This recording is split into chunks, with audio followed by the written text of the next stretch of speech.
दुगला बेईमान के। माया मा दे दे माया के मंजूरी, अरे चल हम मिटाबो वो तन मन के दूरी।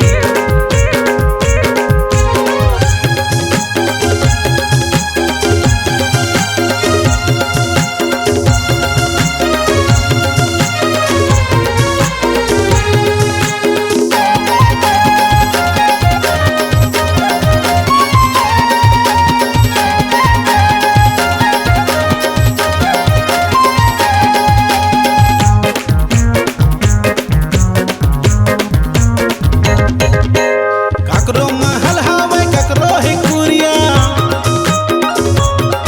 हाँ ककरो महल हवे ककरो है कुरिया। मनखे संग मनखे काबर होथे दूरिहा, मनखे संग मनखे काबर होथे दूरिहा। ये राजेंद्र रंगीला के कहना है गोरी, अरे चल हम मिटाबो वो तन मन के दूरी।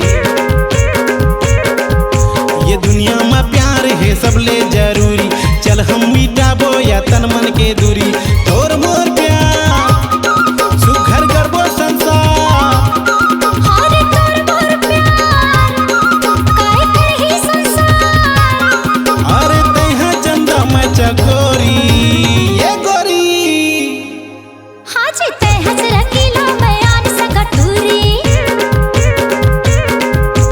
चल हम मिटाबो जी तन मन की दूरी। मैं रंगीला टूरा तैयान सगा गोरी, चल हम मिटाबो वो तन मन के दूरी।